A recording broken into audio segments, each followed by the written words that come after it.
اچھا سر، اس سے آگے کہ میں آگے جاؤں، مجھے یاد آ گیا کہ حسن اللہ یاری سے آپ لوگوں کا کیا اختلاف ہے؟ حسن اللہ یاری حسن اللہ یاری حسن اللہ یاری ایک یوٹیوبر ہیں، ایک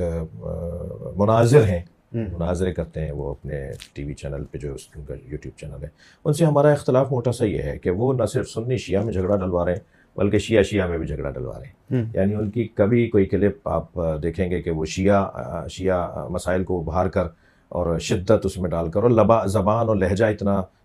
تند اور ترش اپناتے ہیں جس سے دوریاں ہو جاتی ہیں، جس سے نفرتیں ہو سکتی ہیں، جس سے لڑائیاں ہو سکتی ہیں. تو کوئی بھی ہو، دیکھیں ہر شخص کو اپنا موقف بیان کرنے کا حق ہے، وہ اس کو بولنا چاہیے، بتانا چاہیے کیا معلومات ہے اس کے پاس، وہ دینا چاہیے، لیکن زبان اچھی ہو، لہجہ اچھا ہو. لہجے کی خرابی پر تو قرآن کہتا ہے اذا خاطبهم الجاہلون قالوا سلاما. جب آپ سے کوئی جاہلانہ انداز سے بات کرے، بے ادبی اور بدتمیزی سے بات کرے تو اس کو سلام کہہ کے گزر جاؤ، اس سے بات ہی نہیں کرو. تو جہاں لہجہ خراب ہوگا، جہاں آبے تبے اور تو طلاق شروع ہو جائے گی، جہاں بے ادبیاں شروع ہو جائیں گی، وہاں تو ظاہر گفتگو نہیں ہوگی.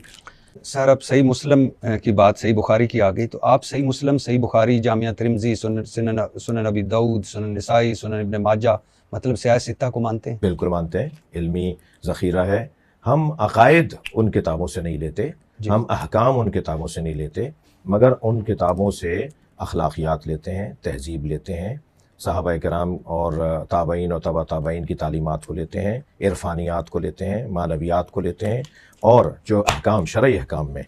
اور عقائد میں جو ہمارے عقائد یا ہماری طرق سے جو احادیث کا سلسلہ ہے، یعنی شیعہ راویوں سے جو احادیث آئی ہیں، وہ اگر اہل سنت کی ان کتابوں میں ہوتی ہیں تو پھر ہم اسے مدد لیتے ہیں، سہارا لیتے ہیں. ہمارے یہاں پڑھائی جاتی ہیں، ہمارے یہاں اس کا مطالعہ ہوتا ہے، میری اپنی لائبریری میں موجود ہے، ہم اس کا احترام کرتے ہیں. ان میں کیونکہ چند راوی ایسے ہیں ان کتابوں میں جو اہل بیت کے قاتل رہے ہیں، جنہوں نے اہل بیت کو اذیتیں پہنچائی ہیں، تو ہمارے یہاں قاعدہ قانون ہے کہ ہم اس سے دین ہی نہیں لیں گے جو اہل بیت کا دشمن ہے. تو وہ پتہ ہے ہمیں، لہٰذا مستدرک صحیحین فرض کیجئے،